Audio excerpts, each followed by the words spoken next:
विद्यार्थियों नमो नमः। मैं डॉक्टर उर्मिला मीना से आचार्य संस्कृत महारानी श्री जय स्नातकोत्तर महाविद्यालय राजस्थान।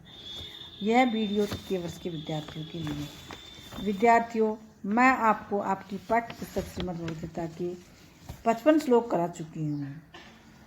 आज मैं आपको 56वें श्लोक के विषय में बताऊंगी।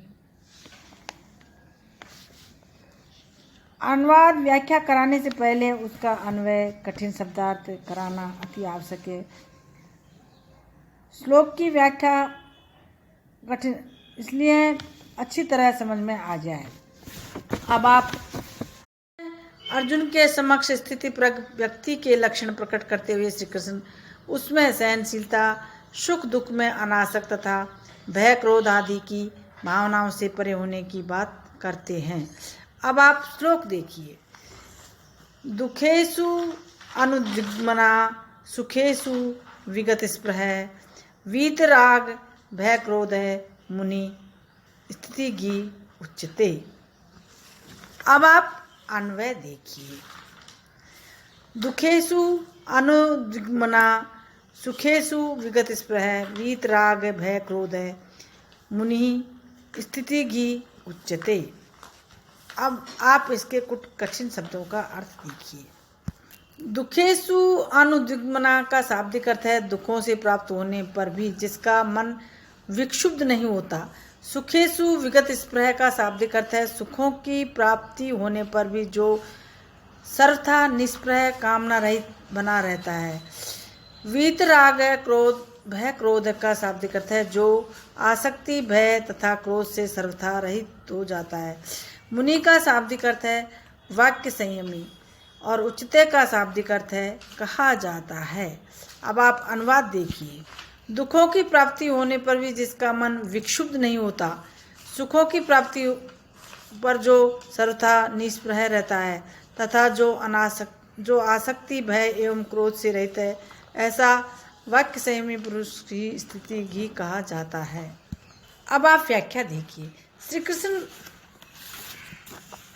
अर्जुन को मुमुक्षु के लक्षण बताते हुए कहते हैं कि जो आध्यात्मिक, आदि भौतिक, आदि दैविक इन तीन प्रकार के दुखों बाधाओं से पीड़ित होकर मैं कहाँ जाऊँ, मैं क्या करूँ, इस रूप में अपने मन को व्याकुल नहीं करते बल्कि समाधि में स्थिर कर देते हैं, ऐसे लोगों को सुखों में आनंद की अनुभूति नहीं करते।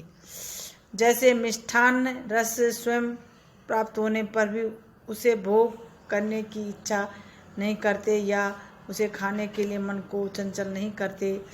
सांसारिक पुरुष जो अपने ऊपर उपकार करते हैं उनसे प्रीति नहीं कर रखते और जो अपकार करते हैं उनसे अप्रीति क्रोध नहीं करते। मृत्यु के कारण उपस्थित होने पर भी जैसे दुर्घटना, बीमारी में ये कभी भयभीत नहीं होते। जो दुख में दुखी एवं सुख में सुखी होने का अनुभव न करे उसे मुनि कहते हैं। जो संसार में सुने गए, देखे गए, स्पर्श किए गए समस्त विषयों को यह सब ब्रह्म का ही रूप है मानकर ब्रह्म में अपनी बुद्धि को स्थिर कर देते हैं, उन्हें स्थिति ही कहते हैं। ब्रह्म के अतिरिक्त उनके लिए संपूर्ण विषयों का अभाव होता है। ये विधेय मुक्ति पाते हैं। सुख दुख दोनों भावों में वे समान रहते हैं। मुख से कुछ बोलते नहीं बल्कि चुपचाप बैठे रहते हैं। भावार्थ देखिए। कोई भी धैर्यवान पुरुष अंतःकरण में इन उक्त विकारों विक्षुब्धता, स्पृहा, भय, क्रोध, राग आदि के रहते हुए भी शांत और सरल वाणी बोल सकता है। अतएव भगवान ने यहाँ की प्रभासेत के उत्तर में वाणी की ऊपरी विशेषता न बताकर मन के भावों का वर्णन किया है। उन्हीं मनोगत भावों से प्रेरित होकर मनुष्य तदनुकूल बोलता है तथा यहाँ तात्पर्य यह है कि स्थिति ही वही पुरुष कहा जाता है जिसकी वाणी भी उसके अंतःकरण के अनुरूप ही निर्विकार एवं शुद्ध हो। ऊपर से शांत, शुद्ध एवं सरल वाणी बोलने वाला वाक्य संयमी मुनि तो हो सकता है, पर स्थिति की कई वही कहा जाएगा जिसकी वाणी उसके अंतःकरण के अनुरूप है, अनुरूप ही निर्विकार हो। समाप्त।